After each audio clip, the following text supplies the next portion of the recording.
Unveiled Mysteries by Godfre.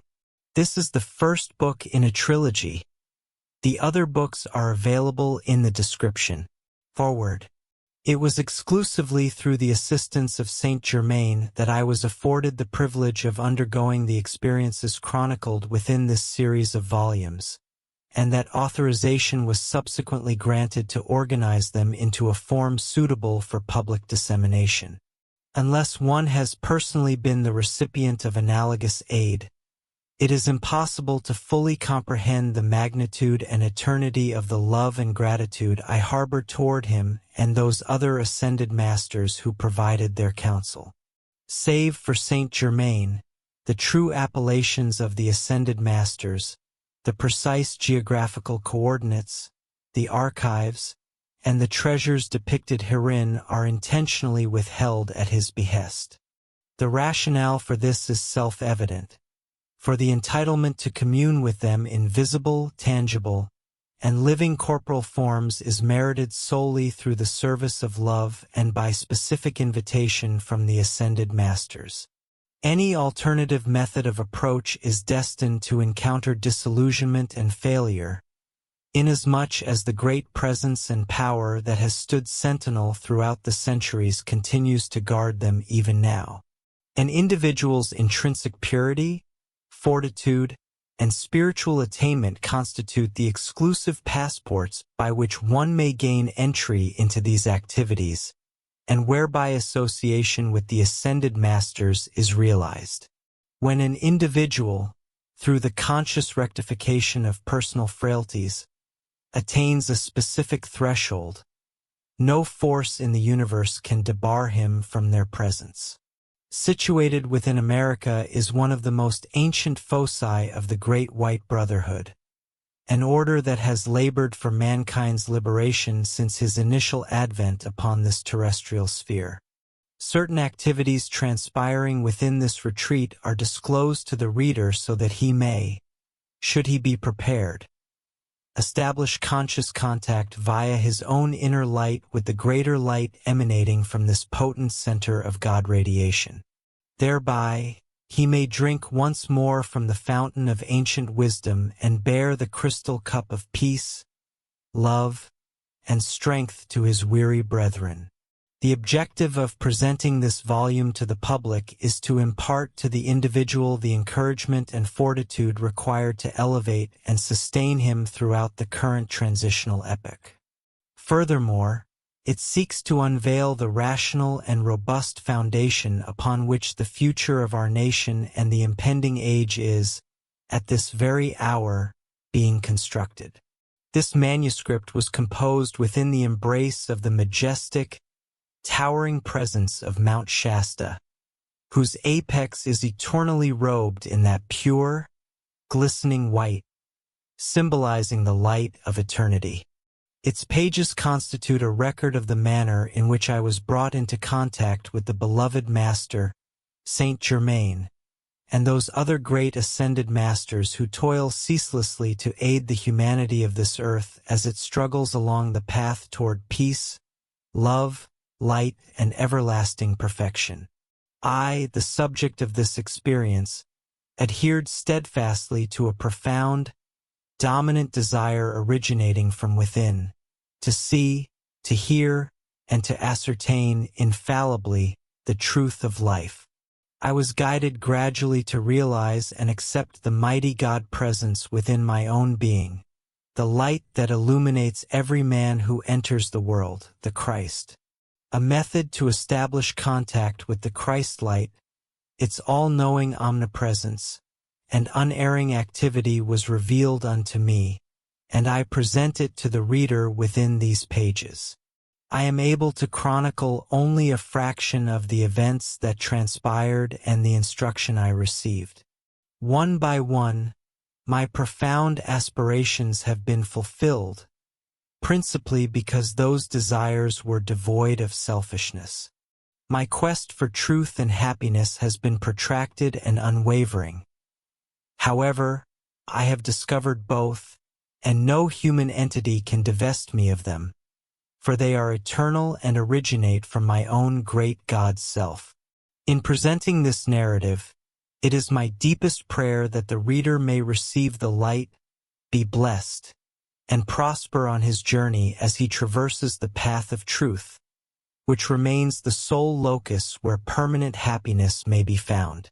There, and there alone, will the seeker of light discover eternal peace and activity in the service of love. If my current endeavor in disseminating these volumes into the world succeeds in conveying a portion of the love, light, and happiness I have received to those inhabitants of earth who have also been seeking the light, I shall consider myself amply rewarded. The adage that truth is stranger than fiction is entirely applicable to this tome. It remains the prerogative of the reader to accept or reject these matters as he chooses. However, the ascended masters whose aid I have received have frequently remarked to me, the more humanity can accept our presence, the wider they open the portal for us to pour increasingly greater assistance upon them. Yet the rejection of us by those who do not concur with this truth does not expunge us, nor that truth, from existence and activity within the universe. Those who do accept the truth herein recorded will discover a novel and potent force entering their lives. Each copy bears with it this mighty presence, its radiation, and sustaining power. All who study these pages honestly, deeply, sincerely, and persistently will come to know and establish contact with the reality of that presence and power. To those who peruse this work, I wish to affirm that these experiences are as real and true as mankind's very existence on this earth today, and that they all transpired during August, September, and October of 1930 upon Mount Shasta, California, USA. Godfre Ray King. Chapter 1.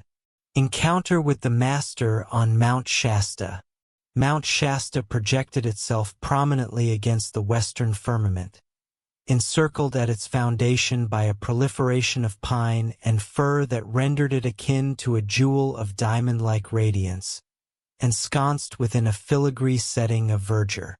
Its snow-capped pinnacles glistened and transmuted their hues momentarily, as the shadows elongated during the sun's descent toward the horizon.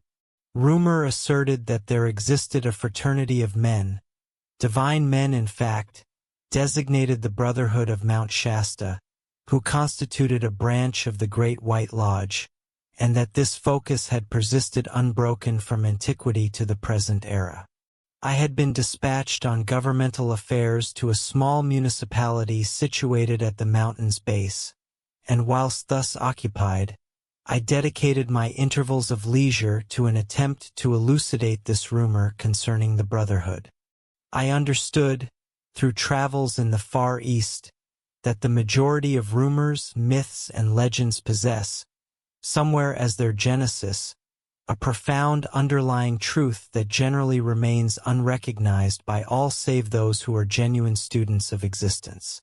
I became enamored with Shasta and, each morning, almost involuntarily, I offered salutation to the spirit of the mountain and the members of the order.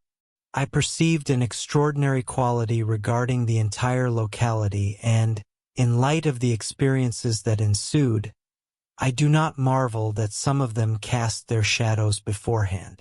Extensive excursions upon the trail had become my custom whenever I desired to contemplate matters in solitude or arrive at determinations of serious import.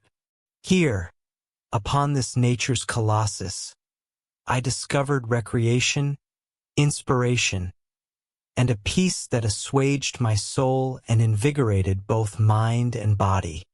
I had projected such an excursion for pleasure, or so I surmised, to spend time deep within the heart of the mountain, when the following experience entered my existence to alter it so completely that I could almost believe I was upon another planet, were it not for my subsequent return to the customary routine in which I had been engaged for months. On the morning in question, I departed at daybreak, resolving to follow wheresoever fancy might lead, and in a somewhat vague manner, I petitioned God to direct my path. By noon, I had ascended to a considerable elevation upon the mountain's flank, where the vista to the south was as beautiful as a dream. As the day advanced, the heat intensified, and I paused frequently to rest and appreciate to the fullest the remarkable expanse of territory surrounding the McCloud River, valley, and town. The time for the midday meal arrived, and I sought a mountain spring for clear, frigid water. Cup in hand, I inclined myself to fill it as an electrical current traversed my body from head to foot.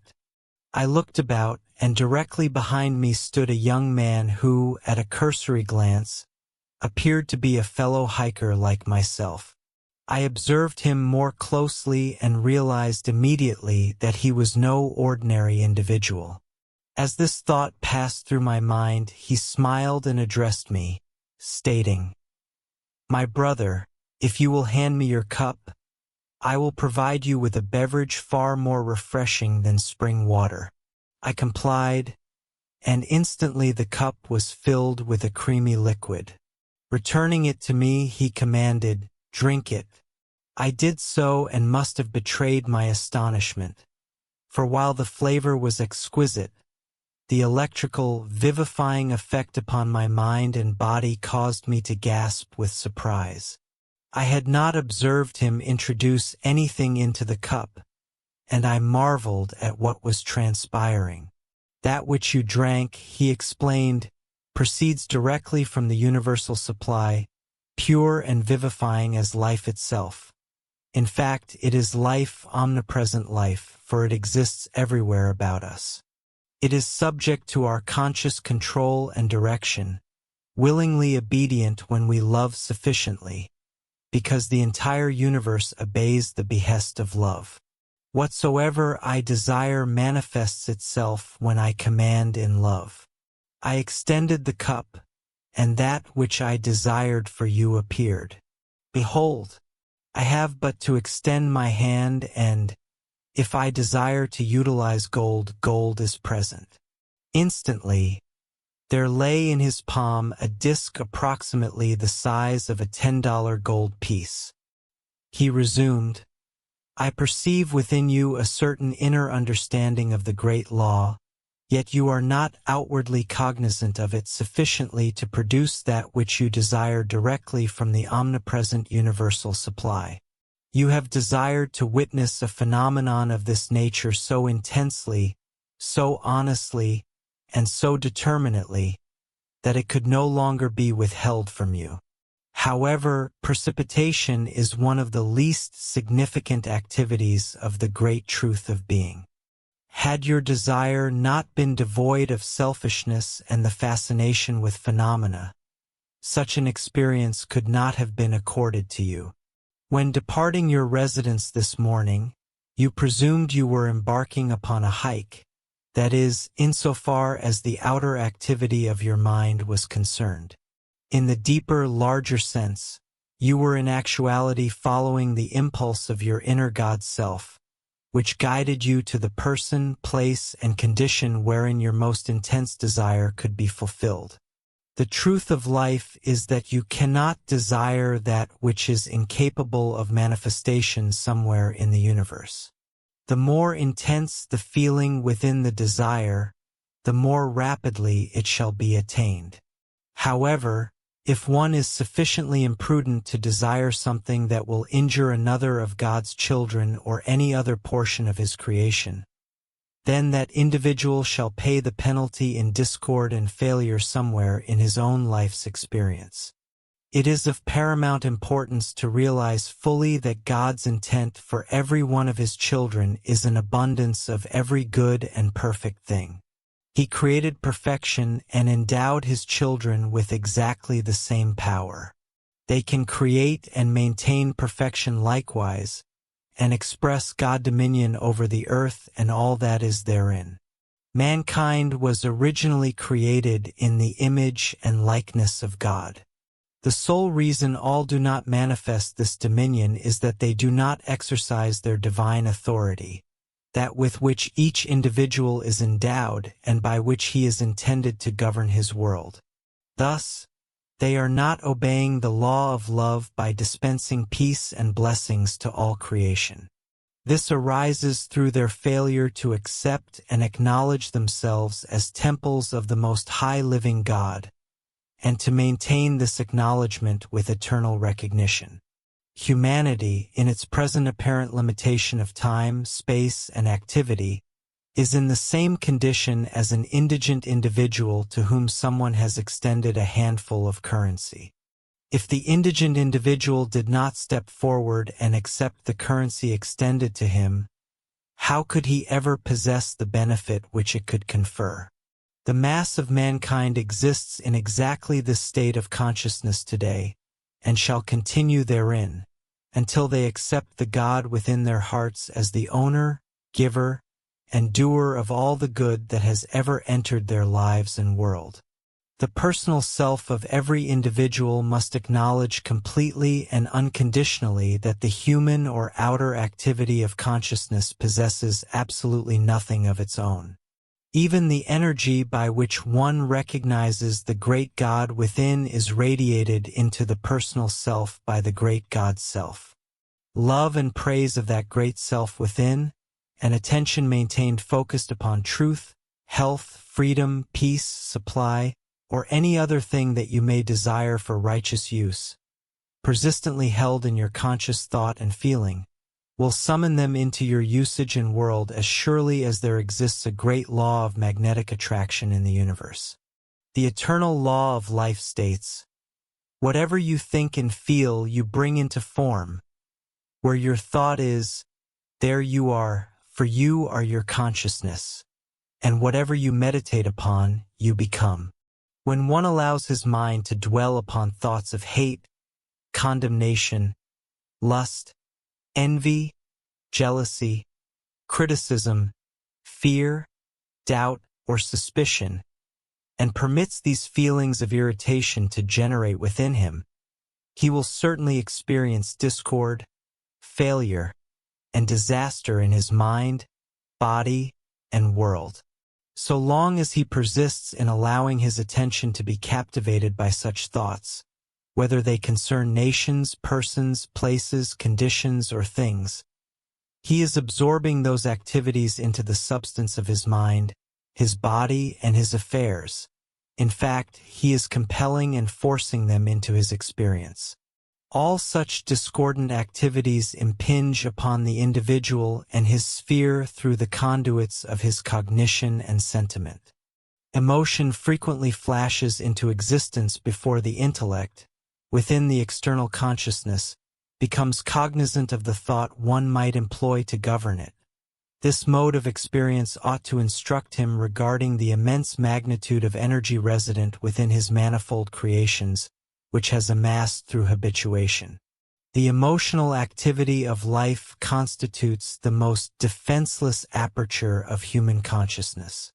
It is the cumulative energy whereby thoughts are propelled into atomic substance, and thus do thoughts transmute into tangible realities. I assert to you that the necessity of safeguarding the emotions cannot be overemphasized, for the regulation of sentiment plays the most paramount role of anything in life toward maintaining equilibrium in the mind, health in the body, and success and accomplishment in the affairs and world of the personal self of every individual. Thoughts can never become tangible entities until they are invested with feeling. The Holy Ghost or Holy Spirit represents the emotional aspect of life, God, the activity of divine love, or the mother expression of deity. This elucidates why the sin against the Holy Ghost is referenced as that which precipitates such profound distress. For any discordance within the emotions violates the law of love, which is the law of balance, harmony, and perfection. The greatest transgression in the universe against the law of love is humanity's almost ceaseless emanation of every variety of irritable and destructive sentiment. One day the race shall come to realize and recognize that the sinister, destructive forces manifesting upon this earth and within its atmosphere, generated, mark you, by human thought and feeling, have entered the affairs of individuals or nations solely through the lack of emotional control in everyone's daily personal experience. Even destructive thoughts cannot express themselves as actions, events, or physical objects except by traversing the realm of feeling. For it is within this phase of manifestation that the activity of coalescing the physical atom upon thought forms occurs. Just as the report from a sudden explosion shocks the nervous system of the auditor, inducing a trembling sensation within the cellular structure of the body, in precisely the same manner do the flares of irritated feeling shock, disturb, and disarrange the finer substance within the atomic structure of the mind, body, and world of the person who emits them, whether consciously or unconsciously, intentionally or unintentionally. Discordant sentiment is the progenitor of conditions we designate as disintegration, old age, loss of memory, and every other failure within the sphere of human experience. The effect upon the somatic structure is identical to that produced upon an edifice if the mortar binding the bricks were to sustain repeated shocks, and if each day those shocks were to be intensified. This continuous concussion would sunder the particles composing the mortar. The building would collapse into a chaotic mass, and the form would cease to exist. That is precisely what mankind is constantly doing to the atomic structure of the human body.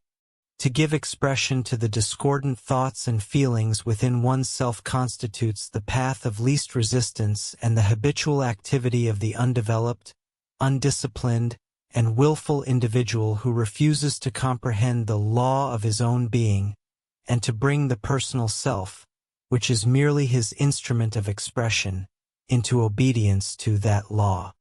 He who cannot or will not govern his thoughts and feelings is in a precarious state, for every portal of his consciousness stands wide open to the disintegrating activities cast off by other minds and the emotions of other personalities. It requires neither strength, wisdom, nor training to yield to unkind, destructive impulses, and the full-grown human beings who engage in this are but children in their development of self-control. It is a blight upon the life of mankind that so little regulation of the emotions is inculcated in humanity from the cradle to the grave. Attention to this particular point constitutes the greatest exigency in the Western world today. It is facile to yield to discordant thoughts, feelings, and activities, to be sure, because the mass of mankind is submerged, as it were, by an environment and association entirely created by themselves. The individual, through his control of the outer consciousness, must exert the effort to rise out of this condition by his own free will in order to transcend these limitations permanently. And no one can hope to rid his life and world of misery, discord, and destruction until he leashes his own thought and feeling. In this manner, he refuses to permit the life flowing through his mind and body to become qualified by the discord resulting from every trivial, disturbing occurrence in the world about him. At the outset, such discipline indeed requires determined, continuous effort, for the thoughts and feelings of 95% of humanity run as uncontrolled and free as a vagrant cur. However, no matter how much exertion it necessitates to bring these two activities under control, it is worth any quantity of time and energy expended, and no real, permanent dominion of one's life and world can occur without it. It shall be my pleasure and privilege to instruct you in the use of these higher laws, and their application will enable you to release true wisdom and bring about all perfection. The first step toward the control of yourself is the stilling of all outer activity of both mind and body. 15 to 30 minutes at night before retiring, and in the morning before commencing the day's labors, utilizing the following exercise, will perform wonders for anyone who will make the necessary effort. For the second step, make certain of being undisturbed, and after becoming profoundly still, picture and feel your body enveloped in a dazzling white light. During the first 5 minutes while holding this image, recognize and feel intensely the connection between the outer self and your mighty God within, focusing your attention upon the heart center and visualizing it as a golden Sunday. The subsequent step is the acknowledgement. I now joyously accept the fullness of the mighty God presence, the pure Christ. Feel the great brilliancy of the light and intensify it within every cell of your body for at least 10 minutes longer. Then conclude the meditation by the command, I am a child of the light, I love the light, I serve the light, I live in the light, I am protected, illumined, supplied, and sustained by the light, and I bless the light. Remember always, one becomes that upon which he meditates. And since all things have issued forth from the light, light is the supreme perfection and control of all things. Contemplation and adoration of the light compels illumination to occur in the mind, health, strength, and order to enter the body, and peace, harmony, and success to manifest in the affairs of every individual who will genuinely perform it and seeks to maintain it. Throughout the centuries, in every age and under every condition, we are told by all who have expressed the greater accomplishments of life that the light is supreme, the light is omnipresent, and within the light exist all things. That truth remains as valid today as it was 1,000,000 years ago. As far back as any record of humanity extends, the wise and great ones of all ages are portrayed with a radiation of light about them, emanating from the head and the body itself. This light is real, just as real as the electric illuminations in your domiciles. The day is not far distant when mechanisms will be constructed to reveal the emanation of light about every individual to the physical sight of anyone who cares to observe it. Such a machine will also demonstrate the contamination or discoloration that becomes a cloud around the light of God, which the personal self generates through discordant thought and feeling. This, and this alone, constitutes the manner by which the energy of the great life stream becomes polluted. If you will practice this exercise assiduously and feel it within every atom of your mind and body, with profound intensity, you shall receive ample evidence of the tremendous activity, power, and perfection that abides and remains eternally active within the light. When you have experienced this for even a brief duration, you shall require no further substantiation. You become your own validation. The light is the kingdom. Enter into it and be at peace. Return unto the Father's house. Following the initial 10 days of utilizing this exercise, it is advisable to perform it 3 times daily, morning, noon, and night. We frequently encounter the lamentation, "Oh, I cannot devote such time." To any who hold that opinion, I wish to state simply this: the time the average individual expends in criticism, condemnation, and the allocation of blame upon people, conditions, and things for not being other than they are, if dedicated to this recognition and utilization of the light, would make heaven manifest on earth. For the individual who dares to attempt it and possesses sufficient determination to sustain it, nothing is impossible. The light is unfailing. The light is God's method of creating and maintaining order, peace, and perfection throughout His creation. Every human being upon this earth may possess all the time he desires in which to accomplish this, when his desire to do so is sufficiently intense. The intensity within the desire itself will reorder the world of people, conditions, and things so as to provide that time, if he earnestly wishes to utilize it for his upward ascent. No person in the... Do you want access to this and all the complete audiobooks on the channel, plus the ebook version? Click the link in the description or scan the QR code in the left corner of the screen to access our library, where you can listen to your favorite esoteric books without ad interruptions, lock your screen, or use other apps while the narration plays, and even download the ebook version to follow along as you listen. Listen on your computer via web browser, or download the app from the Play Store. After subscribing, you will receive an email with your login details, password, and step-by-step instructions on how to access the books through the Hotmart app.